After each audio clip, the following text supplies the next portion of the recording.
आज हम बात करेंगे एक ऐसे टॉपिक के बारे में जो कि हमारी डेली लाइफ से हमें कनेक्ट करता है, that is ENT, ear, nose and throat. ये तीनों हमारे ऐसे एरियाज हैं, पार्ट ऑफ हमारे एरियाज है जहाँ पर अगर हमें इनमें हल्की सी भी कोई प्रॉब्लम अगर हमें नजर आती है, हम इसको ज्यादातर नजरअंदाज करते हैं। और इस कन्वर्सेशन के लिए आज हमारे साथ है ENT स्पेशलिस्ट डॉक्टर रवि शुकंधारी। आजकल वर्क फ्रॉम होम चल रहा है या स्टूडेंट्स के केस में मैं कहूँ तो स्टडीज फ्रॉम होम चल रही हैं, तो यस ऑनलाइन स्टडीज चल रही हैं, तो for that they need to wear the headphones for a very long time. Wearing those headphones and that too with a volume more than 50% and for more than 2 hours or 3 hours, so that prolonged exposure causes the hearing loss. हम लोग पूरे दिन भर में इतना जो expose रहते हैं environmental noise को या हेडफोन्स पहनने की वजह से, because of on the phone we are continuously on the phones, और some थिएटर्स में जा रहे हैं या म्यूज़िक पब्स में जा रहे हैं, तो हमारी नर्व जो हैं जो हेयरिंग को हेल्प करती हैं, हेयरिंग के लिए जो नर्व्स होती हैं वो बहुत ज़्यादा ओवरवर्क हो जाती हैं, तो over the time they start to degenerate. आप किसी भी चीज़ से आप ज़्यादा काम कराएंगे तो वो मशीन भी जल्दी वेयर ऑफ होती है. And yes, using earbuds is an addictive thing also. Some people enjoy it. They feel it relaxing when they try to clean the ear. But it's not safe because first of all these earbuds are not sterile. Okay?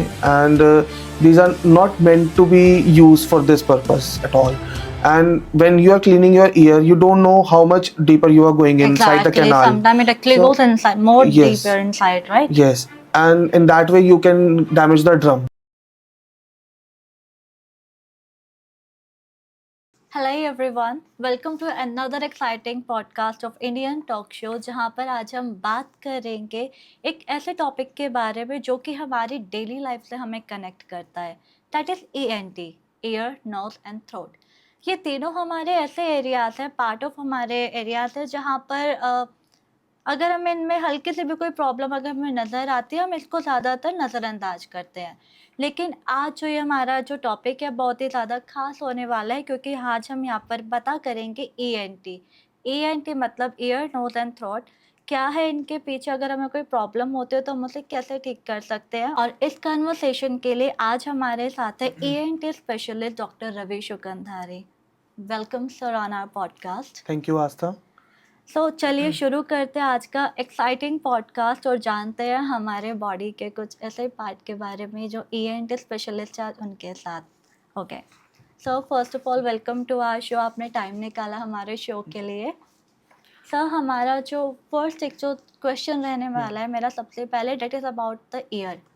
ENT जो start हो रहा है that start with E और E connect with our ear. Sir आज के time में लोगों को हेयरिंग की प्रॉब्लम बहुत ज़्यादा हो रही है। अगर आप एक बच्चे को देखें या फिर एडल्ट को देखें, they all are facing hearing issue. तो मैं जानना चाहूँगी सबसे पहले ये आज के टाइम में इतना क्यों देखने को मिल रहा है, क्योंकि अगर मैं अपने बड़े बुजुर्गों की बात करूँ वो कहते थे कि at a certain age, right, after 70 after 50 hearing issue हमारे चालू होते थे, हम कहते थे उन्हें ऊंचा सुनाई आ रहा है, राइट। बट ये आज के टाइम में अभी से बच्चों से लेके बड़ों के अंदर देखने को मिल रहा है, ऐसा क्यों है?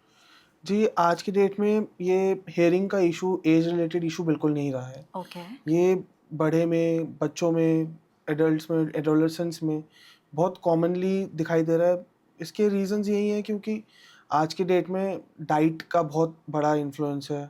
पहले के टाइम पे जंक फूड्स नहीं होते थे, हम लोग बिल्कुल fresh from farm to house खाना खाते पहले थे, आता था, राइट।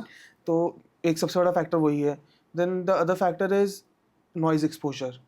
आज की डेट में नॉइज़ एक्सपोजर बहुत ज़्यादा हो चुका है, be it due to mobile phones, headphones और loud music, exposure to pubs, discos, these all create a loud exposure to noise, and prolonged exposure to such noises at a very high decibel, it tends to cause the hearing loss basically. So especially adolescents or teenage में इसका exposure ज़्यादा हो चुका है क्या, because of the work issues. आजकल work from home चल रहा है या स्टूडेंट्स के केस में मैं कहूँ तो work from studies from home चल रही हैं, तो यस ऑनलाइन स्टडीज चल रही हैं, तो for that they need to wear the headphones for a very long time. तो wearing those headphones and that too with a volume more than 50% and for more than 2 hours or 3 hours, तो that prolonged exposure causes the hearing loss, or it can be ringing sensation also, or edema to the canal. These are very common issues, and because of the changing times we are seeing such result changes. Okay, so these are actually some reason that why it actually happens. Yes. Okay, so next question that is आज के time में लोगों को जो problem आ रही है that is about buzzing. हाँ जी, even कभी के बार अगर मैं अपने ऊपर रिलेट करूँ तो होता है, बिल्कुल, समटाइम ऐसा होता है कि मुझे लगता है कुछ बाहर की अलग से आवाजें सुनाई आती है. If I will just close my one year, वो एक एयर का आई थिंक प्रेशर होता है, sometime it look like buzzing and बहुत वियर्ड वॉइसेस होती है. सर वो क्या है, उसका क्या कारण है होने का? उसे ENT के टर्म्स में tinnitus बोलते हैं, और you can say ringing sensation, Okay. or like you said buzzing, मतलब like a mosquito is buzzing around your ear, Exactly, it या actually sounds like continuous that. humming sound you are Yeah. getting. ये usually आपको रात के time पे ज़्यादा आती है, because at that time there is usually no external environmental sounds present there. Exactly. So उस टाइम पे हमारा माइंड एकदम पीसफुल रहता है, so we are not distracted with any other work और एनीथिंग. तो उस टाइम पे हमिंग साउंड ज़्यादा रहती हैं. उसका रीज़न अगेन नॉइस एक्सपोजर है. हम लोग पूरे दिन भर में इतना जो एक्सपोज रहते हैं एनवायरमेंटल नॉइस को, या हेडफोन्स पहनने की वजह से, because of on the phone we are continuously on the phones, और सम थिएटर्स में जा रहे हैं या म्यूज़िक पब्स में जा रहे हैं, तो हमारी नर्व जो है, जो हेयरिंग को हेल्प करती हैं, हेयरिंग के लिए जो नर्व्स होती हैं, वो बहुत ज़्यादा ओवरवर्क हो जाती हैं. तो over the time they start to degenerate. अब पहले के टाइम पे ऐसा होता था कि वो डीजनरेशन प्रोसेस लेट शुरू होता था due to age relation, like after 50 और 60 ईयर्स. बट अब क्योंकि ये कंटिन्यूस एक्सपोजर हो रहा है, तो ये जल्दी शुरू हो जाता है. आप किसी भी चीज़ से आप ज़्यादा काम कराएंगे तो वो मशीन भी जल्दी वेयर ऑफ होती है. Exactly. That's what happening with our nerves also. So वो जल्दी डिजनरेट हो रही है, तो उसकी वजह से ये रिंगिंग सेंसेशन या बजिंग साउंड, हमिंग साउंड, ये बट नेचुरल है इसकी वजह से. सर बट जैसा कि आपने बोला, दोस्त जो 24/7 ऐसे एरियाज के अंदर या फिर ऐसे इन्वायरमेंट के अंदर रहते हैं, उस वजह से अभी हमिंग साउंड सुनाई आती है. बिल्कुल. बट सम टाइम जो इंसान घर में ही है, अगर मैं एक टीन को अगर मैं देखूँ, उसका ज़्यादा क्लबिंग वगैरह का भी नहीं है, बट स्टिल वो साउंड आ रही है, तो उसके पीछे कुछ गहरा कोई ऐसा डिजीज हो रहा है उसे, उसमें अगर वो चीज़ उनको देखने को मिल रही है, हमिंग साउंड है, एकदम से सीवियर पेन उनके ईयर के अंदर हो रहा है आफ्टर जो वो भी जो ईयरबड या फिर आप बोले कि हेडफोन्स लगा रहे हैं, तो उसके पीछे एक मतलब कारण क्या है और उससे हम कैसे उसको ठीक कर सकते हैं? फॉर एग्जांपल अगर इंस्टेड में पेन हो रहा है बहुत ज़्यादा ईयर के अंदर, हम क्योंकि रात को ज़्यादातर जैसे नहीं खुला होता हमारा, जब ENT स्पेशल जैसा आप बता रहे हैं ENT हमारे पास में नहीं खुले होते, उस टाइम पे हमें क्या करना चाहिए अगर हमें बहुत सीवियर पेन हो रहा है या फिर बहुत ज़्यादा हमिंग या बजिंग साउंड आ रही है? At that time what we can do at home? हाँ जी, बिल्कुल. जैसे आपने बताया कि जो लोग घर पे भी रहते हैं, ज़्यादा बाहर नहीं जाते हैं, उनको भी ये प्रॉब्लम रहती है. उनके पीछे ये कारण हो सकता है, यूजुअली उनके केस में वैक्स प्रोडक्शन बहुत ज़्यादा होगा, जो प्रॉपर्ली बाहर नहीं निकल पाया होगा. Might be they must have used some earbuds और समथिंग, तो उसको पुश, तो वो इंस्टेड ऑफ कमिंग आउट वो अंदर चले जाता है, वो लॉज्ड हो जाता है वहाँ पे. तो उसकी वजह से वो इन्फेक्शन क्रिएट करता है, जिसकी वजह से भी आपको हमिंग साउंड आने के चांसेस रहते हैं. प्लस घर पे भी और भी चीज़ें होती हैं. It's not about always going out and having that exposure. घर पे भी बहुत तरीके का साउंड एक्सपोजर हो सकता है. अगर वो स्टूडेंट लाइफ है तो ऑनलाइन स्टडीज चल रही होंगी, या बच्चा है गेमिंग कर रहा होगा, कंटिन्यूस लॉन्ग एक्सपोजर है, हेयरिंग एड्स पहन के, हेडफोन्स पहन के कर सकता है. तो वो ये सब रीजंस हैं. And for that obviously you first of all, if you are getting these problems, so you should visit a ENT first. Don't try to treat yourself. Okay, कि अपना और डॉक्टर self medicate नहीं करना है. हाँ जी, ये तो बिल्कुल नहीं करना है, क्योंकि obviously ईयर की एनाटमी एक ENT स्पेशलिस्ट ही बेटर समझ सकता है. आप लोग नहीं समझ सकते, मतलब जनरल पब्लिक को ऐसे नहीं समझ में आएगा. यूजुअली लोग ईयरबड से या कोई ऑयल यूज करके साफ करने की कोशिश करते हैं. तो that should not be done at home. Okay. और अगर नहीं है कोई आसपास ENT available, so and if you are having a lot of pain, so you can take a mild painkiller, या simple paracetamol you can take. So just spend the night, and the first thing you do in the morning, you should visit a ENT. Okay. So next question is ऐसा घरों में देखने के लिए मिलता है generally, आपके फादर हो या फिर कोई बच्चा है, वो जैसे ही बात करके आए, उनके अगर ईयर में हल्का सा भी वाटर जाता है, what they actually used to do is they have cotton bud available in every home right now, right? वो लेकर उसको ट्विस्ट करा, या फिर कुछ लोगों की आदत होती है बैठे बैठे either they have a pen और अ पेंसिल, स्टूडेंट की होती है generally, they have to just put in that ear. Sometime वो उनको इरिटेबल भी लगता है, बट उनको वो करने के अंदर अच्छा लगता है, राइट? तो वो करना उनके लिए कितना खतरनाक है आज के टाइम में, या फिर वो ऐसी कोई बीमारी उनके ईयर के अंदर कॉज कर रहा है, या फिर नॉर्मल है, सब करते तो लाइक करना चाहिए? आप क्या बताना चाहेंगे इसके बारे में? ये जो आपने बताया ईयरबड्स का, ये बहुत कॉमन पेशेंट्स हैं मेरे पास जो आते हैं ऐसे।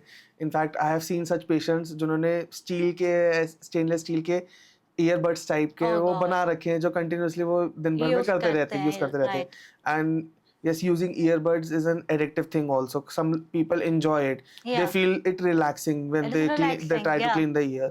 But it's not safe, because first of all, these earbuds are not sterile. Okay, and these are not meant to be used for this purpose at all.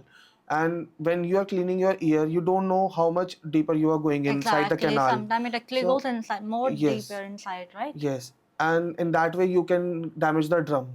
So there are patients, I have seen them, that drum perforation कर दी, and when I take the history, they give this common history कि मैं earbud से साफ कर रहा था and suddenly मेरे को खून दिखा। तो उसका रीजन जब हम चेक करते हैं तो वो रीजन यही होता है, ड्रम में परफोरेशन हो जाता है, जिसकी वजह से वो ब्लीडिंग होती है। तो इट्स नॉट कि आप वो रिलैक्सेशन के चक्कर में 2 मिनट के रिलैक्सेशन के चक्कर में अपना ड्रम डैमेज कर रहे हैं बेसिकली, या आप वो स्टील का यूज़ कर रहे हैं, स्टील का ईयरबड, या जैसे आपने बताया चाबी से या पेन से, जो भी हाथ में होता है यूज़ करते हैं, वो नहीं करना चाहिए, क्योंकि इससे आप अपने कैनाल को भी डैमेज कर रहे हैं। उसमें जो म्यूकोजा है आप उसको इरोड कर रहे हैं, जिसकी वजह से इन्फेक्शन कॉज हो सकता है, ओटाइटिस एक्सटर्ना हो सकता है, ऑटोमाइकोसिस हो सकता है। ऑटोमाइकोसिस को मैं आसान भाषा में बोलूँ तो फंगल इन्फेक्शन हो सकता है। एक्सटर्ना है तो कैनाल की जो सूजन होती है, परत होती है, वो सूज जाती है, वो हो सकती है, वो बहुत पेनफुल रहती है। तो हाँ, इसलिए इट्स नॉट एडवाइजेबल कि आप ईयरबड्स या anything for that matter you should use that with yourself. Sir, ये जो दादी नानी वाले कुछ नुस्खे हैं मैं आपसे शेयर करना चाहूंगी, बिकॉज ये डेली लाइफ के अंदर होता है। एक न्यूबॉर्न बेबी हुआ, उसको ईयर में या तो बहुत ज्यादा इचिंग हो रही है, या फिर अडल्ट की बात करिए, दोनों एज के अंदर देखने को मिलता है, राइट? तो क्या करते हैं, गरम तेल लिया, थोड़ा सा उसको ल्यूक वार्म करते हैं उसको, then they put into the ear, and वो कहते हैं सारा जितना उसका महल है वो सब बाहर आ जाएगा, उससे बिल्कुल ही ठीक हो जाएगा बच्चा। ये करना वाकई में ठीक है, या फिर वो अपने बेबी को या फिर अपने जो एडल्ट है वो अपने ईयर को इससे नुकसान पहुंचा रहा है? देखिए, पहले तो हम ये समझते हैं इचिंग क्यों हो रही है। क्यों होती है? क्योंकि अगेन म्यूकोजा होता है अंदर का, तो वो जब ड्राई हो जाता है तो वो इचिंग कॉज करता है, तो उसको हमें मॉइस्ट रखना है। एंड पहले के टाइम पे ईयर ड्रॉप्स इतनी ज़्यादा अवेलेबल नहीं थी, ईजिली अवेलेबल नहीं थी, या थी ही नहीं मैं कहूँ तो उस टाइम पे लोग ऑयल यूज़ करते थे, घर पे जो पड़ा हुआ है नारियल का तेल या सरसों का तेल। तो ठीक है, उस टाइम पे हमारे पास चीज़ें अवेलेबल नहीं थी तो आप कर सकते थे, but nowadays they are very much easily available and not that much expensive also, everyone can afford that thing. तो आप या तो पैराफिन ऑयल या सॉल्यूवैक्स ईयर ड्रॉप्स आती हैं, ये आप घर पे लाके रख सकते हैं। जब भी आपको लगे, स्पेशली छोटे बच्चों के केस में, जैसे आपने पूछा इन्फेंट्स के केस में, वो ऑब्वियसली बता नहीं सकते कि मेरे कान में क्या हो रहा है, वो बस खाली कान पे हाथ मारते हैं या रोना शुरू कर देते हैं अगर आप उनको टच करेंगे वहाँ पे। तो अगर आपको लग रहा है कि वो थोड़ा दर्द है, वहाँ पे सूखापन सा लग रहा है, तो आप एक एक ड्रॉप उसमें, ईयर ड्रॉप सॉल्यूवैक्स के नाम से आती है, या पैराफिन ऑयल होता है, वो आप एक एक ड्रॉप डाल सकते हैं। And then again whenever you get the time, first thing you should visit an ENT always. Okay sir. Sir, next question मैं ईयर से रिलेटेड आपसे पूछूंगी। समटाइम आपके ईयर के अंदर, जैसे आपने बोला सॉल्युबल नहीं होता, उसको तेल वो लोग यूज़ करते थे, या फिर आज के टाइम में बहुत सारे आपके पास मेडिकेशन है that you can afford that, but still लोगों के ईयर जो होते हैं एकदम क्लीन होते हैं, या फिर अगर वो देखते हैं उनके कोई वैक्स नहीं निकलती है, ज़्यादा वैक्स होना या फिर ईयर के अंदर वैक्स बिल्कुल ही ना होना, ये दोनों केसेस के अंदर, दोनों केस मतलब नॉर्मल है, या फिर इस पे भी कोई प्रॉब्लम है, इसकी बैक हिस्ट्री मतलब कुछ है? नहीं, ये नॉर्मल है, ऐसा कुछ नहीं है। किसी वैक्स बेसिकली क्या होता है, बॉडी का वेस्ट है। Exactly. तो ईयर में जो सेरोमिन बोलते हैं हम उसे, वो रेगुलर प्रोड्यूस होता रहता है and it discharges at its own interval, own pace, तो वो अपने आप ही वो निकल जाता है कान से। बट समटाइम्स जिनके कान में हम ज़्यादा वैक्स देखते हैं, उस केस में उनकी यूजुअली अगर आप हिस्ट्री लेंगे तो वो या तो हेडफोन्स यूज़ कर रहे होंगे या ईयरबड्स बहुत ज़्यादा यूज़ करते होंगे, तो उससे क्या होता है, जो सुपरफिशियली वैक्स है वो तो निकल जाएगा ना, बट समटाइम्स जो वैक्स है वो इंस्टेड ऑफ कमिंग आउट, क्योंकि ईयरबड का स्ट्रक्चर ऐसा होता है वो उसको पुश इन कर Exactly. देता है, एंड कैनाल एक पॉइंट पे अंदर जाके थोड़ी नैरो हो जाती है, नारो हो जाती तो है। When the wax move that beyond that point तो वो वहाँ पे स्टक हो जाती है, and it starts getting accumulating over there. तो या तो वो वैक्स का वो पत्थर बन जाता है, इम्पैक्टेड वैक्स जैसे बोलते हैं, या फिर उसके ऊपर अगर पानी चले जाए तो इन्फेक्शन होके वो फंगल डेब्रीज भी इकट्ठी होनी शुरू हो जाती हैं, तो उसे हम ऑटोमाइकोसिस बोलते हैं, जो बहुत पेनफुल होता है।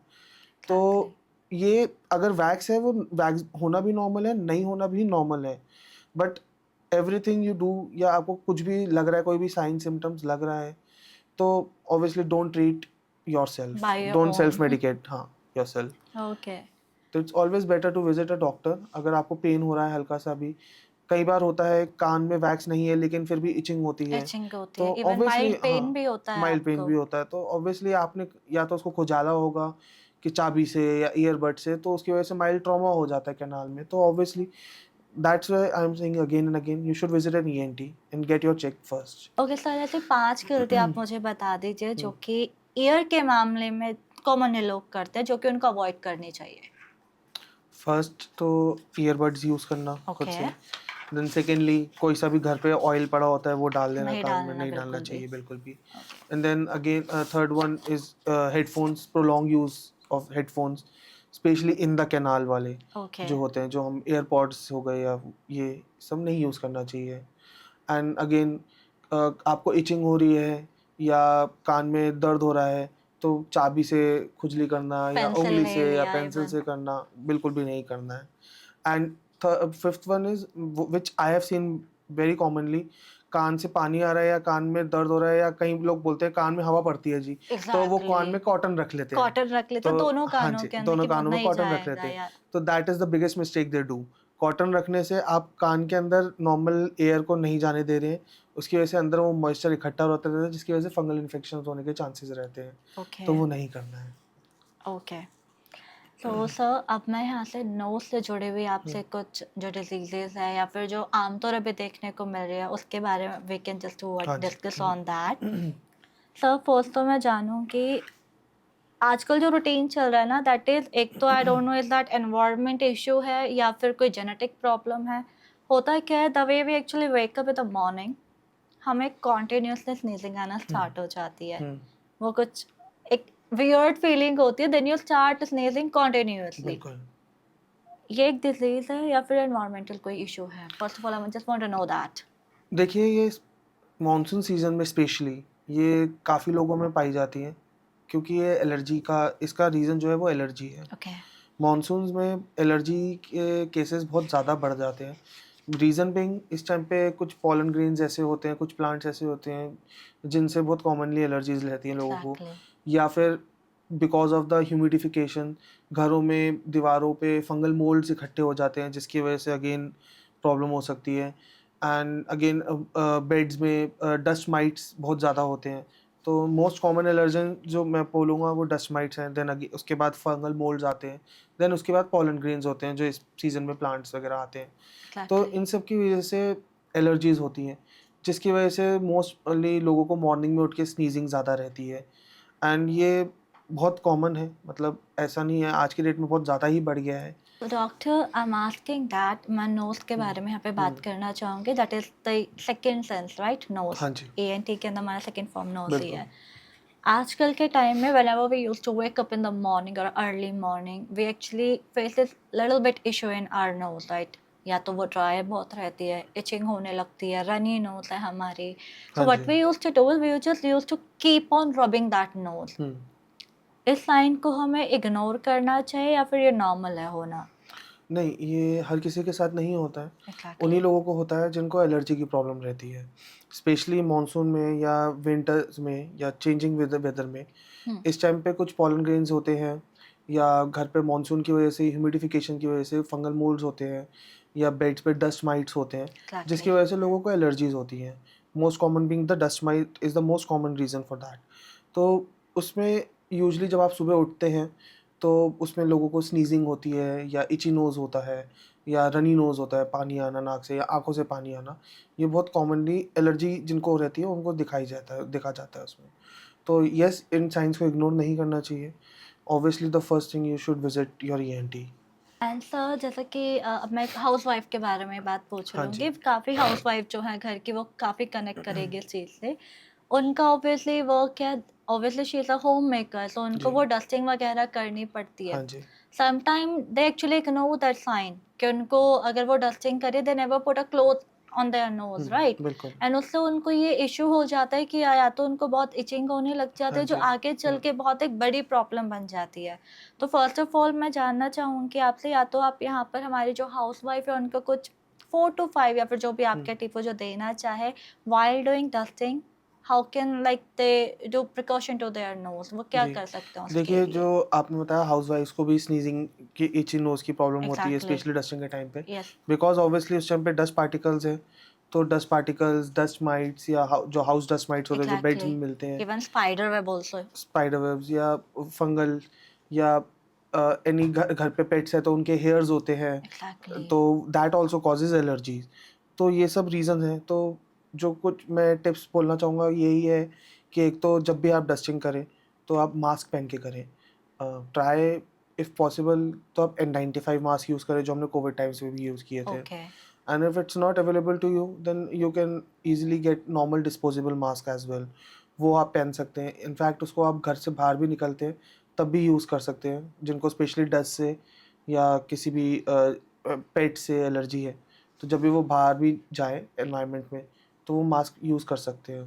Then everyday try every alternate और 2 टू 3 डेज़ में आप बेडशीट, पिलो कवर्स चेंज करते रहें। एंड डस्टिंग में ट्राई करें कि अगर आप खुद ना करके मेड हायर कर लें, अगर आपको वो रेगुलर प्रॉब्लम है एलर्जी का, तो it would be a better option कि मेड से करवाएँ। बट अगर आपको करना ही है, then obviously then again you can wear the mask and do the okay. Thing.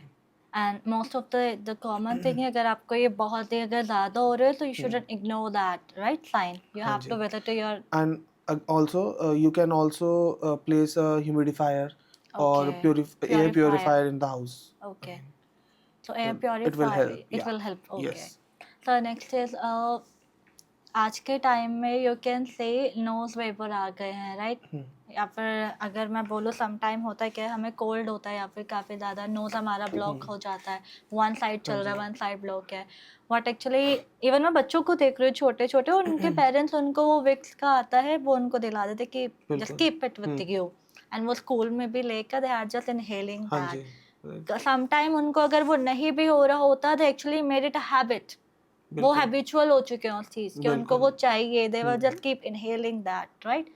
ये यस। करना कितना खतरनाक है, आप उन पेरेंट्स को बताइए जो कि हैबिट के अंदर जिन्होंने हुँ। अपने बच्चों को ऑलरेडी वो मोल्ड कर दिया है, राइट? जी, obviously self medication is not a good habit, not a good thing.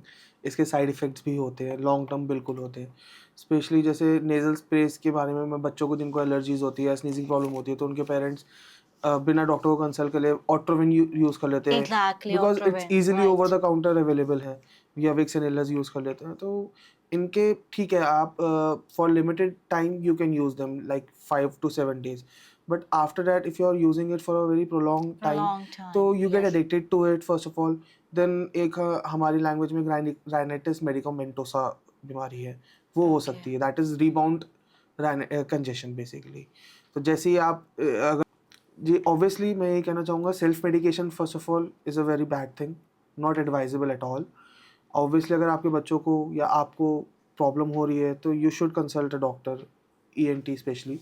But बहुत कॉमनली लोग यूज़ करते हैं बच्चों के केस में, जिनको ज़्यादा स्नीजिंग की या आदत इची एक्चुअली नोज़ की प्रॉब्लम वेप होती आल्सो, है। हाँ वेपर जी। हो गया, तो स्प्रेस, ज़ाइलोमेटाज़ोलिन एक सॉल्ट है, ओके, जो बहुत ईज़िली ओवर द काउंटर अलग-अलग नाम से, ब्रांड नेम से मिल जाता है हमें। तो उसको आप 5 टू 7 डेज़ तक यूज़ करें, ठीक है, इट्स एडवाइजेबल। बट उससे ज़्यादा अगर लोग यूज़ कर लेते हैं जनरली कि मेरे को क्योंकि उससे रिलीफ मिल रहा है, तो they get habitual to that thing. या, एंड येस, हमारी लैंग्वेज में एक प्रॉब्लम है, rhinitis medicamentosa, that okay, is rebound nasal congestion. तो the moment you leave the spray, आपको बहुत गंदा नेज़ल कंजेशन होगा, अंदर क्रस्टिंग प्रेज़ेंट हो जाएगी, फाउल स्मेल आएगा, ड्राइनेस होगी, इचीनेस होगी। तो ये उसके साइड इफ़ेक्ट्स हैं जब हम प्रोलॉन्ग यूज़ करते हैं। तो इसलिए self medication is not advisable at all. Specially जो ओवर द काउंटर्स ड्रग्स मिलते हैं, वो नहीं यूज़ करने चाहिए। आपको जैसी प्रॉब्लम लग रही है आपको या आपके बच्चों को, तो you should visit a ENT, they will help you out. Even though sometime जो नॉर्मल डॉक्टर्स होते हैं जो कि आपको इसलिए अवेलेबल हो जाते हैं, they also actually prescribe to you कि you can just have a vapour like brand, जैसा आपने बताया, we don't want to take that name in our show, but still they are actually using that. तो वो करना गलत है, मतलब लॉन्ग टाइम के लिए गलत है, but if you are using that only just for 5 to 7 days और for a week, so is that okay? For a week it's fine. Okay. And yes, mostly general practitioners does do prescribe that. Yeah. But obviously they usually prescribe for a week, 5 days a week. But people generally tend to overuse that thing because they think it's giving me a relief, chalo let's use it. Let's use it, yeah. So it's not advisable. Yes. So यहाँ पर मैं अपने viewers को बोलना चाहूँगी, if you are facing this kind of issue, तो आप long time के लिए उस वेप के ऊपर या फिर जो भी आप नॉर्मली ड्रग यूज़ कर रहे हैं, आप उसके ऊपर ना टिके रहे. You have to visit your nearby ENT specialist.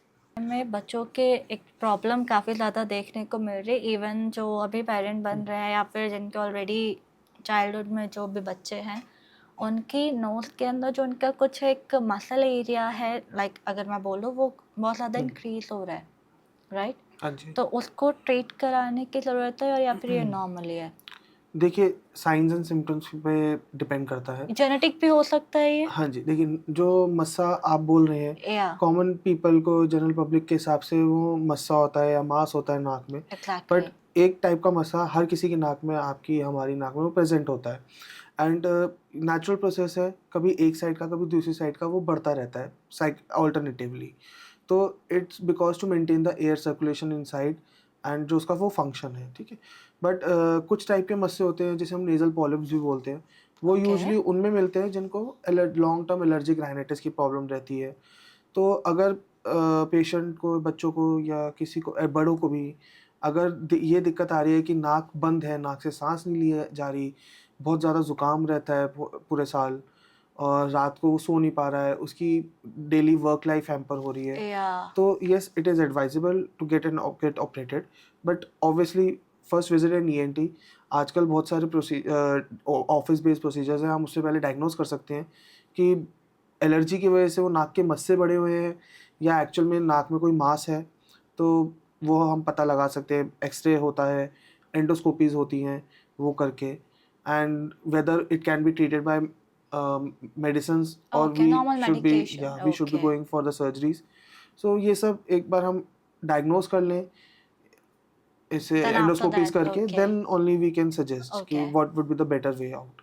आज का जो टाइम है that is all about the surgery. If you can say बहुत सारे सेलिब्रिटीज हैं, या फिर मैं नॉर्मल बोलूँ, अगर उनके नोज की राइट अगर कोई बोन भी अगर इधर उधर है, they actually taking that injections of fillers in their nose. उनको परफेक्ट चाहिए. वो आप जो बात कर रहे हैं वो कॉस्मेटिक प्रोसीजर होता है, राइनोप्लास्टी बोलते हैं उसे. And it can be surgical and also it can be non surgical, जिसमें फिलर्स या बोटॉक्स यूज करके हम नोज का अलाइनमेंट ठीक कर सकते हैं. That is a very cosmetical procedure and that varies to person basically.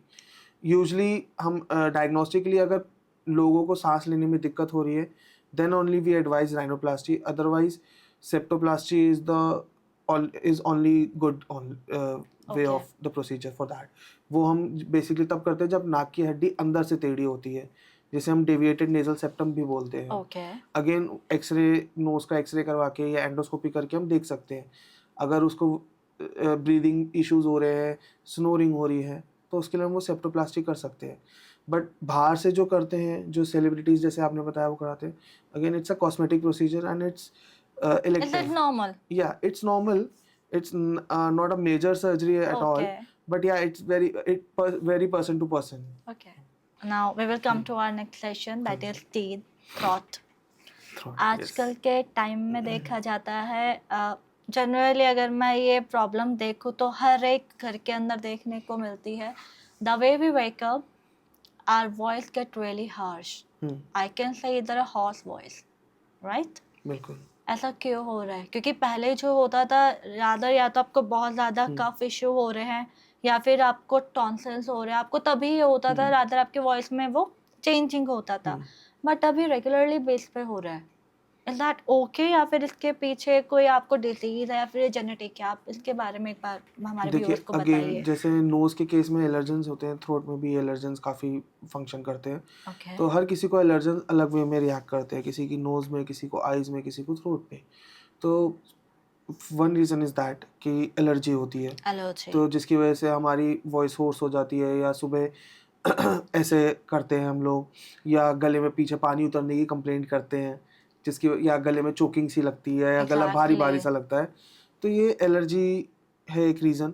दूसरा होर्सनेस है, तो उसके और भी कॉजेज़ होते हैं, जैसे कोई सिंगर है या टीचर है जिसका डेली का काम है मतलब लाउडली बोलने का, या बेसिक सिंगर है तो सिंगिंग का है, उसका कंटिन्यूस प्रैक्टिस रहती है, तो उसकी वजह से भी होर्सनेस हो सकती है। Then again there are some diseases as well, mostly जिनको तंबाकू या सिगरेट पीने की आदत रहती है, तो उनमें कैंसर्स के चांसेस रहते हैं, जिसकी वजह से आवाज़ में बदलाव आ सकता है, अगर कोई ट्यूमर है जो आवाज़ की नली के ऊपर है तो।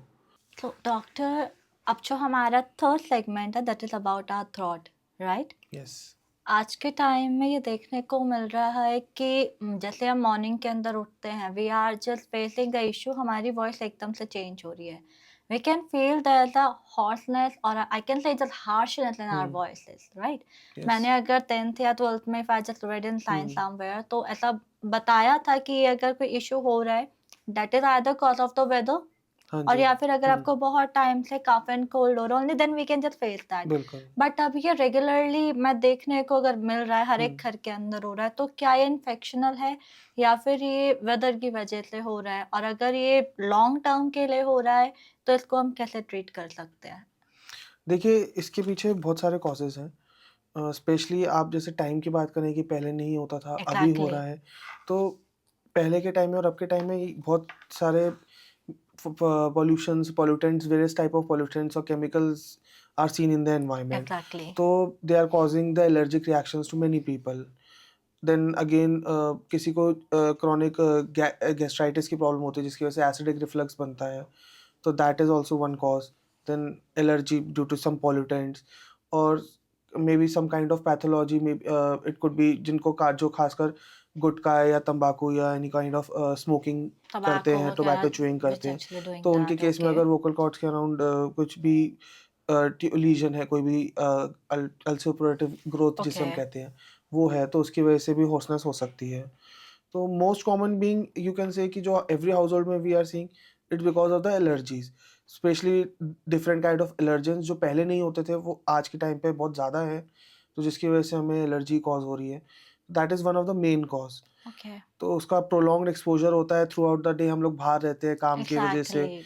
इसको एक्सपोज रहते हैं। देन एट द एंड हम लोग घर पे कुछ भी खा रहे हैं या कुछ कोल्ड चीज़ पी रहे हैं, रात को हम सो जाते हैं, कोई एक्सरसाइज नहीं है, कुछ भी नहीं है, देन सुबह उठ के हमें थोड़ा हैवीनेस लगता है या कंजेशन सा लगता है थ्रोट में।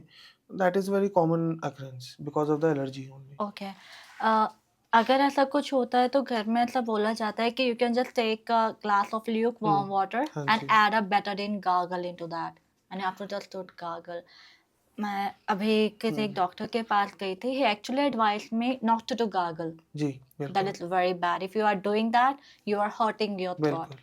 तो मुझे वो उस टाइम पे समझ नहीं आया, तो मैं यहाँ पर ब्रीफली आपसे जानना चाहूंगी कि इसके पीछे का कारण क्या? उन्होंने अगर मुझे ऐसा बोला कि don't need to do a gargle with that ointment और समथिंग जो भी उन्होंने मुझे बिल्कुल। दिया, वो ऐसा उन्होंने क्यों देखिए, बोला? Betadine is a medicated thing. Okay. So वो हम तभी यूज़ करते हैं जब आपको कोई थ्रोट में इन्फेक्शन हो, या ओके। कोई लीजन है, कोई अल्सर है, तो just to aseptic the condition okay. Basically. It's an antiseptic. Okay. जैसे हम बाहर बीटाडीन ऑइंटमेंट भी आती है, तो हम वुंड्स पे यूज़ करते हैं फॉर द एंटीसेप्टिक पर्पस ना। तो that's again like that only. जो गागल्स आते हैं वो एंटीसेप्टिक होते हैं। तो अगर आपको कोई टूथ कैरी है या कोई अल्सर है, ओरल अल्सर्स हो रहे हैं, तो हम उस पर्पस में हम यूज़ कर सकते हैं, but on the regular basis you shouldn't be doing it, क्योंकि वो आपकी म्यूकोजा को, जो ओरल म्यूकोजा होता है, वो इरिटेट करता है उसको, and instead of relieving from the symptoms, आपके सिम्टम्स और इंक्रीज होंगे उसकी वजह से। तो gargles is not advisable specially with the Betadine thing. Okay. But हाँ, lukewarm water you can take, it's a good thing. तो everyone is advised to take that water जब भी आप घर बाहर से आ रहे हैं, Only for क्योंकि swallow purpose, not yeah, for for the swallow gargle. purpose, not for the goggles. Okay.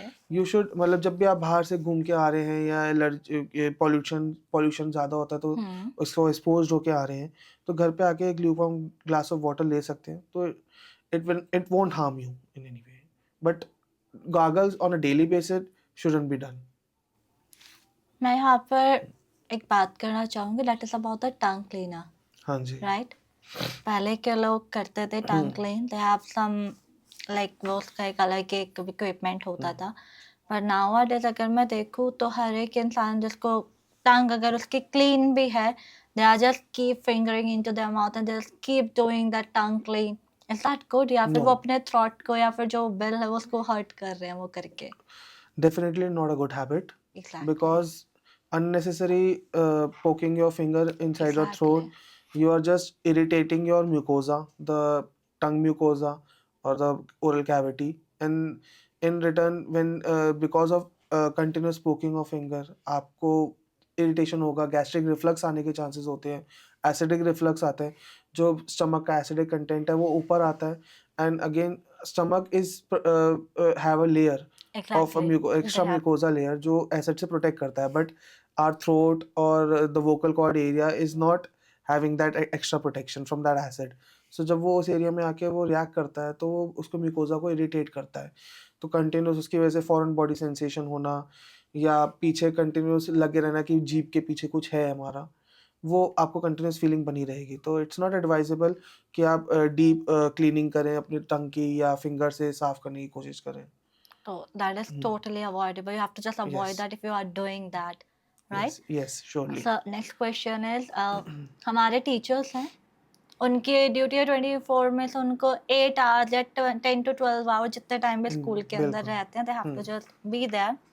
उस टाइम पे ऐसी बहुत सारी एक्टिविटी होती है, स्पेशली जब आप एक प्राइमरी टीचर्स हैं. अगर आप सेकेंडरी भी हैं या फिर आप PGT TGT is best, still आपके ऊपर वो ड्यूटी है, because at that time you have to make your voice very loud.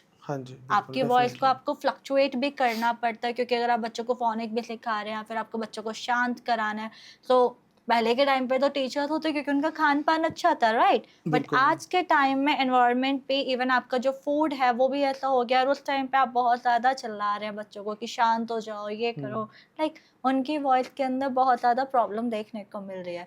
उनको ज़्यादा गले से रिलेटेड या मैं थ्रॉट इशू बोलूँ बहुत ज़्यादा देखने को मिल रहा है. तो ऐसे टाइम पे वो अपने थ्रॉट के लिए क्या क्या प्रिकॉशन ले सकते हैं, क्योंकि वो ड्यूटी है, they can't avoid that, right? तो उस टाइम पे वो क्या प्रिकॉशन ले सकते हैं? देखिए, जैसे आपने बताया जो टीचर्स को प्रॉब्लम होती है उसे बोलते हैं हम टीचर्स नोड्यूल, जो वोकल कॉर्ड्स पे नोड्यूल्स बन जाते हैं. उनका कारण यही होता है, कंटिन्यूस वोकल कॉर्ड्स हमारे वी शेप में रहते हैं, कंटिन्यूस जब वो वाइब्रेट करते हैं तो उससे हमारी आवाज़ प्रोड्यूस होती है. तो टीचर्स में या सिंगर्स में उनका काम बहुत ज़्यादा होता है. सिंगर्स के केस में बहुत ज़्यादा रियाज करना है, टीचर्स के केस में चिल्लाना होता है, एक्सटेंसिवली स्पीकिंग, कंटिन्यूस स्पीकिंग होती है, तो वो कंटिन्यूस वाइब्रेट करते हैं. तो just like any other muscle, जब आप कंटिन्यूसली आप उसको बार बार कंट्रैक्ट करेंगे, रिलैक्स करेंगे, तो वो वहाँ पे ट्रॉमा भी हो सकता है. तो दैट कॉजेज वोकल नोड्यूल्स, जिसे बोलते हैं सिंगर्स नोड्यूल्स या टीचर्स नोड्यूल. तो इसके लिए बेसिकली अगर ये हो जाता है तो उसमें तो हमें कम से कम एब्सोल्यूट वॉइस रेस्ट चाहिए, एटलीस्ट 10 to 15 डेज का एब्सोल्यूट वॉइस रेस्ट, जिसमें आप बिल्कुल नहीं बोलेंगे. Any kind of communication has to be through written one only. Okay, no you have vocal to be communication. totally like shut your mouth at that time, yes. right? So it will heal itself. But इसको आगे ना हो precautions, वो उसके लिए basic यही है कि एक तो हमें विस्पर नहीं करना है, because when you whisper तो उसमें हमारी मसल, वोकल कॉर्ड की मसल ज़्यादा इन्वॉल्व होती हैं, उसमें चांसेस ज़्यादा रहते हैं. देन अगेन स्क्रीम नहीं करना है, ज़्यादा ज़ोर से चिल्ला के नहीं बोलना है. Just speak at your normal voice, या आप टीचर हैं तो आप माइक्रोफोन्स यूज़ कर सकते हैं टू स्पीक, ताकि लार्जर ऑडियंस को आप कवर कर सकें.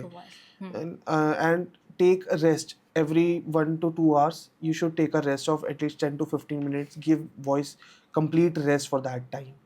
तो ये बेसिक प्रिकॉशंस है जो आप ले सकते हैं एज अ टीचर और singer.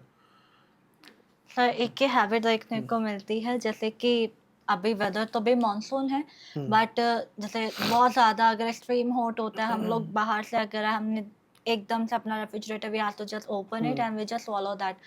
Totally like cold basically। Water, हाँ जी तो वो उससे कोई इशू हमारे थॉट के ऊपर पड़ता है जो जी कि आगे बिल्कुल। चल के एक लॉन्ग टाइम प्रोलॉन्ग का इशू बन जाए? लॉन्ग प्रोलॉन्ग टाइम तो मैं नहीं कह सकता, लेकिन हाँ इशू ज़रूर है, क्योंकि आप सडनली बॉडी को डिफरेंट वेरिएशन ऑफ टेम्परेचर में आप एक्सपोज कर रहे हैं, तो obviously it will harm you in any way. तो जैसे ही आप बाहर से आते हैं, आप बाहर गर्मी बहुत ज़्यादा है, एकदम से आप सडनली एसी के एनवायरनमेंट में आ गए, फिर देन आप फ्रिज का ठंडा पानी पी रहे हैं, तो बॉडी इतनी जल्दी एकदम से सडन चेंज इन टेम्परेचर को अडेप्ट नहीं कर सकती है। तो उसकी वजह से अगेन आपको थ्रोट इन्फेक्शन या थ्रोट में कंजेशन, जैसे आपने पहले बताया होर्सनेस ऑफ वॉइस, ये सब होता है। तो उसको अवॉइड करने के लिए बस एक ही तरीका है कि जैसे ही आप बाहर से आते हैं, तो एकदम से आके तुरंतली पानी नहीं पीना है, Have to take a specially ठंडा rest. पानी नहीं पीना है। अगर पिएंगे तो नॉर्मल पानी पिए, फ्रिज का नहीं, मटके का या regular tap water is good enough. Body Okay. को थोड़ा अडेप्ट करने दें टेम्परेचर में, then you can go for it. आजकल ये ट्रेंड चल गया है गरम के साथ कुछ ठंडा खाना। फॉर एग्जाम्पल हाँ अगर जी। आप एक हॉट चॉकलेट ब्राउनी अगर खा रहे हो, उसके ऊपर you can have a sundae ice cream, a scoop of your vanilla, is that good to consume? देखिए, extreme of everything is not obviously good Okay. anytime, but yeah, once in a while it's You okay, can have fine, you it. can have it. Everyone deserve a cheat meal also. Okay. But yeah, prolongly or continually doing that thing, same thing again and again, कि ठंडे के साथ गर्म, तो just like I said कि sudden variation in temperature, our body is not used to that thing. Okay. So give your body a time to adapt to change in temperature. It's good. Okay sir, thyroid का जो connection है, क्या ये हमारे throat से related तो है ये थायराइड का इशू, बिल्कुल। बट ये ईएनटी के अंदर ही आता है हमारा थायराइड? हाँ जी। ओके देखिए ईएनटी, मैं ENT head and neck surgeon हूँ। कोई भी okay ENT specialist ENT and head and neck surgeon होता है। तो थ्रोट, थायराइड हमारे गले का पार्ट है, एंड थ्रोट से अगर मैं कहूँ, जैसे आप क्वेश्चन पूछना चाह रहे हैं कि थ्रोट से कोई इशू है तो नहीं, वो तब आता है जब थायराइड का साइज ज़्यादा बढ़ जाता है। तो ओके उस केस में हमें गले में अगर थायराइड ग्लैंड का साइज बढ़ रहा है, जैसे हम गोइटर भी बोलते हैं, goiter, that वो is ज़्यादा cause बढ़, of extreme iodine, right? Sorry, What is the cause of like goiter? I can just read somewhere that is cause of something iodine or iodine something, salt का right? Basically, हाँ जी, उसकी वजह से ही होता है। सही पढ़ा है आपने जैसे कि। Okay. हाँ, तो जब वो होता है तो उसकी वजह से, या थायराइड का कैंसर हो सकता है, तो वो जब थायराइड ग्लैंड बढ़ता है तो हमारे पीछे ट्रैकिया होती है, सांस की नली, Exactly. और खाने की नली होती है, तो वो उस पर प्रेशर डालती है, उसको दबाती है, तो तब जाके वो गले के इश्यूज उससे आ सकते हैं। अदरवाइज थायराइड ग्लैंड बहुत लोगों में बड़े हुए होते हैं, तो वो इतना हार्म नहीं करते हैं, इतना कोई उनका थ्रोट का इफेक्ट इतना मेजर नहीं आता है। बट हाँ, जिनमें बहुत ज़्यादा बढ़ जाता है, गोइटर हो जाता है या फिर कार्सिनोमा की वजह से बढ़ता है, तब जाके उनको खाना निकलने में दिक्कत होगी या सांस लेने में दिक्कत होती है। तो यूजुअली पेशेंट इसी स्टेज पे आते हैं जब उनको सांस लेने में दिक्कत होती है At the end, या like खाना when they निकलने में face a दिक्कत lot होती of है। issue, हाँ जी, right? तब यूजुअली आते हैं, उससे पहले वो लगता है कि कोई बात नहीं, Normal है, गठान है, चल बढ़ने दो, जाएगा. कोई दिक्कत नहीं है। That is wrong. Okay. You should, आपको जब भी लगे कि गले में कुछ सूजन है, स्वेलिंग हो रही है, या थकावट हो रही है, पसीने ज़्यादा आ रहे हैं सडनली, हॉट फ्लशेस जैसे हम बोलते हैं, या एकदम से गर्मी, बहुत ज़्यादा ठंड लग रही है या बहुत ज़्यादा गर्मी लगती है, तो आपको एक बार डॉक्टर को विजिट करना चाहिए। Like if you are facing these symptoms, so you have to visit to हाँ your जी, nearby doctor, right? Yes, Okay. not So, necessarily every time ENT, but yes, okay, at nearby least you should doctor. visit a doctor, general practitioner also, he will guide you through। Like हाँ exactly, they जी, will actually guide you that what is actually problem you are yes, facing, yes, yes, instead of doing like your home remedies कि अभी ये हो रहा है तो exactly, ठीक हो जाएगा, right? exactly। Okay. So next question is, आज के टाइम में बहुत देखने को ना हो रहा है कि whenever you stand up, you feel very dizziness at that time. आप एकदम से आपकी आंखों के आगे एक ब्लरीनेस आ जाती है और यू फील लाइक कि अभी आप गिरे खड़े होके, समटाइम ऐसा बोलते हैं कि आपके अनीमिया है, लाइक आपको ब्लड की प्रॉब्लम हो रही है, राइट? हाँ खून जी, की प्रॉब्लम हो बिल्कुल, रही है, बिल्कुल। हीमोग्लोबिन प्रॉब्लम है। बट जिन लोगों के अंदर हीमोग्लोबिन प्रॉब्लम नहीं देखने को मिल रही है, still they are actually facing that issue, what was that? देखिए, उसके पीछे भी बहुत सारे कारण होते हैं। अगेन, एनीमिया नहीं है तो पोस्चरल हाइपरटेंशन बोल सकते हैं हम उसे। ओके। जैसे ही सडनली कई लोग खड़े होते हैं बैठ के या लेट के बैठते हैं, बैड तो पोस्चर? नहीं, पोजीशन की वजह से सडनली बीपी फॉल होता है यूजुअली बॉडी का। Okay. It's not bad posture, but postural hypertension बोलते हैं। Okay okay. वो एक कॉज है। या जिनको शुगर की बीमारी है, तो जैसे अगर जिनको शुगर कम रहती है, उसमें हाइपोग्लाइसीमिया होता है, उसकी वजह से चक्कर आ सकते हैं। या जो डायबिटीज़ के मरीज़ हैं, जो शुगर की गोलियाँ खाते हैं शुगर कम करने की, कई बार गोली खा ली लेकिन उन्होंने खाना ढंग से नहीं खाया, तो उनमें भी सडनली शुगर ओके। फॉल हो जाता है। तो जैसे ही वो उठेंगे या बैठे-बैठे भी उनको चक्कर आने की क्वेश्चन होते हैं। लेकिन एक और रीज़न भी होता है, जिसके पीछे कान का बहुत बड़ा हाथ है हमारे। इनर ईयर में कुछ लिड्स होते हैं, ऑटोलिड्स जिसे बोलते हैं। कई ओके। बार वो अपनी जगह से हिल जाते हैं, तो जिसकी वजह से हमें चक्कर आने की कंप्लेंट होती है, डिज़ीनेस बोलिए या वर्टाइगो। तो उसे हमारी भाषा में बेनाइन पोज़िशनल पैरोक्सिमल वर्टाइगो बोलते कैन हैं। Repeat that again? Benign paroxysmal positional vertigo. Okay. हाँ जी। ये बेसिकली जब ऑटोलिड्स या जो ग्रंथियाँ होती हैं अंदरूनी कान की, ओके। वो जब अपनी जगह से हिल जाती है, हमारे कान में 3 कैनाल्स होती हैं, ओके। सेमी सर्कुलर कैनाल जिसे बोलते हैं, वो तीनों में इक्वली वो ग्रंथियाँ बटी हुई होती हैं। ओके, डिवाइडेड है वो। हाँ जी। ओके। तो जब वो अपने हिस्से से हिल जाती हैं, तो उसकी वजह से चक्कर आने की दिक्कत हो सकती है। तो अगर आपको किसी भी तरीके के चक्कर आते हैं, स्पेशली करवट बदलते टाइम या बेड से उठते टाइम या चेयर पे ओके। बैठे हैं वहाँ से खड़े होते टाइम, तो you should visit an ENT, get your ear checked. And बहुत ईज़ी मैन्यूवर होता है जिसे हम डिक्स-हॉल-पाइक मैन्यूवर भी बोलते हैं। उससे हम चेक करके, जाँच करके हम पता लगा सकते हैं कि पेशेंट को कान की वजह से चक्कर आ रहे हैं या कोई और रीज़न है। तो यहाँ पर मैं आपसे नोज जो हमने स्टार्ट करा था, एक क्वेश्चन था मेरा, साइनस की प्रॉब्लम है, राइट? हाँ जी। किसी एक पर्सन को लॉन्ग टर्म से साइनस की प्रॉब्लम है, वो पहले नॉर्मली ट्रीट कर रहा था, जैसे कि आपने बताया कोई नॉर्मल मेडिकेशन ले लिया, बट नाउ वो चीज़ उसको अगर बहुत ज़्यादा एक हाई पॉइंट पे हो चुकी है, तो ऐसे टाइम में वो इंसान क्या कर सकता है? बिकॉज हम जनरली हमारे जो भी हमें प्रॉब्लम होती है ईएनटी से related, ear nose and throat से related, what we used to do, we just kept on ignoring that, हाँ राइट? जी। कि ये तो नॉर्मल है, अगर खुजली हो रही है तो we are just keep like adding some oil और समथिंग इनटू आवर ईयर। बिल्कुल। नोज में प्रॉब्लम है तो कुछ वेपर ले लिया या फिर कुछ हमने ऐसा कुछ घी या कुछ ऐसा लगा लिया जिससे हाँ हमें उस जी। टाइम पे थोड़ा सा राइट। रिलीफ मिले, राइट? तो बट आगे चल के वो प्रॉब्लम हमारे बहुत ही ज्यादा हो सकते हैं, लाइक हो ही जाते हैं। हाँ जी। तो मैं यहाँ पर फर्स्ट ऑफ ऑल साइनस के बारे में आपसे पूछना चाहूंगी, then I want to just ask you in that, मैं ऐड करूंगी कि ऐसे कौन से सिम्टम है जो कि अगर एक इंसान को दिख रहे हो उसको ईएनटी चेकअप लेना ही चाहिए, या फिर कितने टाइम तक के लिए होता है, आपको कब कब आपको विजिट करनी चाहिए एक ईएनटी के पास? जी। देखिए, जो आपका पहला क्वेश्चन है साइनस का, एग्जैक्टली। जो यूजुअली पेशेंट को बहुत ज़्यादा ज़ुकाम रहता है, मौसम बदलते टाइम रहता है या कभी भी बाहर जाता है या वेदर चेंज होता है तो उस टाइम पे होता है। तो उन लोगों में साइनस की इन्फेक्शन भी बहुत कॉमन हो जाते हैं, क्योंकि कंटिन्यूअसली नेज़ल ब्लॉकेज की वजह से जो हेडेक हमारा भी नेज़ल बहुत होता डिस्चार्ज होता है वो हैम्पर होता है है। एग्जैक्टली। रूटीनली। तो वो साइनसेस जो हमारे चेहरों में कुछ खाली स्पेसेस होते हैं, वहाँ पे वो डिस्चार्ज एक्यूमुलेट होना शुरू हो जाता है, जो आगे जाके इन्फेक्शन कॉज़ कर सकता है, जिसकी वजह से हेडेक होता है, हमारी आँखों के नीचे दर्द होता है, आँखों के ऊपर वाले रीजन में सर दर्द होता है और नाक के पास दर्द रहता है, ज़ुकाम रहता है, नाक बंद-बंद सी लगती है, थोड़ा वीकनेस सी लगती है। तो उसके लिए सबसे पहले सेल्फ मेडिकेशन बिल्कुल नहीं करना है कि कोई सा भी आपने over the counter exactly. Drops ले लिया या वेपर्स यूज़ कर लिए, बिल्कुल नहीं करना है। जी हाँ, गर्म पानी से आप स्टीम ज़रूर ले सकते हैं उस टाइम पे घर पे। एंड जैसे ही आपको मौका लगे, you should visit a ENT specialist nearby you.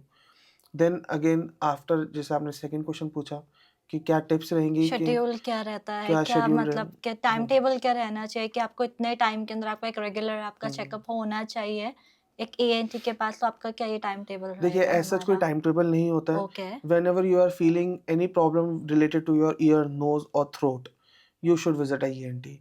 Basically चाहे आपको ईयर पेन हो, टिंगलिंग सेंसेशंस हो एग्जैक्टली। या नमनेस हो, रिंगिंग सेंसेशन हो, कान विस्परिंग आ रही हो या विस्परिंग हो फिर बज़िनस या साउंड।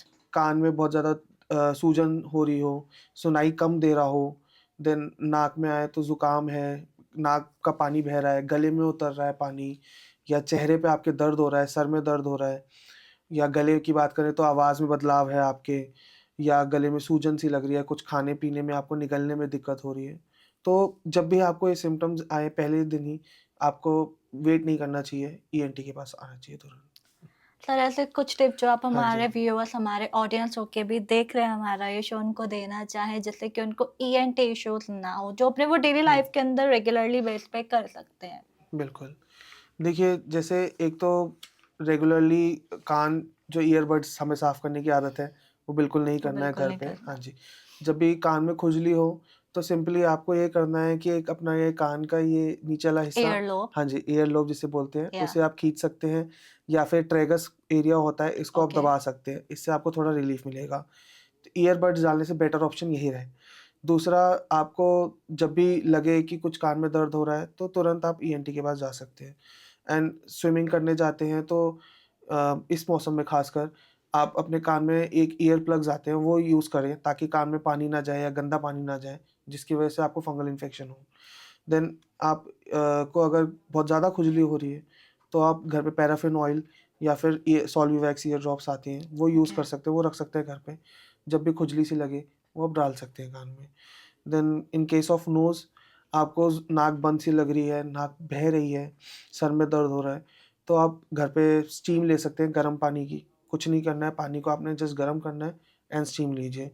एक नेज़ल वॉश आता है जिसे हम जल नीति भी बोलते हैं हिंदी में, हमारे योग की बहुत कॉमन प्रैक्टिस है। Exactly. तो वो अगर आपको नेज़ल कंजेशन है बहुत ज़्यादा, तो साइनस को क्लियर करने में वो बहुत अच्छी टेक्नीक है। बॉटल में पानी भरना है हमें आरओ का, एंड उसको ज़ोर से नाक में लग के पिचकारी मारनी है, तो वो अच्छे से हमारा पूरा नोज़ का एरिया क्लियर आउट कर देता है। देन अगेन, अगर आपको एलर्जी की प्रॉब्लम रहती है तो आप मास्क पहन सकते हैं रेगुलरली। जब भी आप घर से बाहर निकलें, मास्क पहन के रखिए। एंड एवरी ऑल्टरनेट और 2 to 3 डेज में आप अपनी bed sheet, pillow cover change कर लीजिए।